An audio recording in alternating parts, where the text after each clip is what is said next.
Stand ఉంది. Roppa Pavagada carpenter Ravikumar. ಇಲ್ಲಿ ಎಲ್ಲ ತರಹದ ಕಿಟಕಿ ಬಾಗಿಲು ಮಂಚಾలు చేస్తారు. ಮಂಚಾలు ಆಲ್ ವುಡ್ ವರ್ಕ್ಸ್ ಎಲ್ಲ ಮಾಡ್ತೀವಿ. ಆಲ್ ವುಡ್ ವರ್ಕ್ಸ್ ಇಲ್ಲಿ ಇಂಟೀರಿಯರ್ ಡಿಸೈನ್ ಇದೆ. ರೊಪ್ಪ ರಾಷ್ಟ್ರ ಪ್ರಗತಿ ಶಾಲೆ ಸ್ಕೂಲ್ ಆಪೋಸಿಟ್. ರೊಪ್ಪ ಇನ್ನು readymade frames doors bus stand. ನಮ್ಮ ಹೆಸರು ರವಿಕುಮಾರ್ ಅಂತ, ಕಾರ್ಪೆಂಟ್ರು. 22 ವರ್ಷದಿಂದ ನಾವು ಕೆಲಸ ಮಾಡ್ತಾ ಇದ್ದೀವಿ.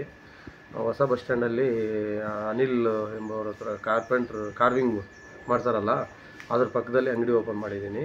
ಮತ್ತು ಇಲ್ಲಿ ಎಲ್ಲ ತರಹದ ವುಡ್ಡು ಕಾರ್ಪೆಂಟ್ರ್ ಏನು ಕೆಲಸ ಐತೋ ಎಲ್ಲ ಮಾಡಿಕೊಡ್ತೀವಿ. ರೆಡಿಮೇಡು ಫ್ರೇಮ್ಸು ಡೋರ್ಸು ಎಲ್ಲ ಸಿಗುತ್ತೆ. Phone number 8660554813. ಎಲ್ಲ ತರಹದ ವುಡ್ ಕಾರ್ಪೆಂಟ್ರ್ ಕೆಲಸದ ಏನೇ ಇರಲಿ, ಇಂಟೀರಿಯರ್ ಡಿಸೈನ್ ಆಗಲಿ, ವುಡ್ ವರ್ಕ್ ಆಗಲಿ, ಫರ್ನಿಚರ್ಸು ಎಲ್ಲ ಕೆಲಸ ಮಾಡ್ತೀವಿ. ಸಂಪರ್ಕಿಸ್ಬೇಕಂತ. ರೊಪ್ಪ ಪಾವಗಡ ತುಮಕೂರು ರಾಷ್ಟ್ರ ಪ್ರಗತಿ ಶಾಲೆ. ಆ ಶಾಲೆ ಮಾರಮ್ಮ ದೇವಸ್ಥಾನದ ಆಪೋಸಿಟ್ ಹತ್ತಿರ. ಹತ್ತಿರ.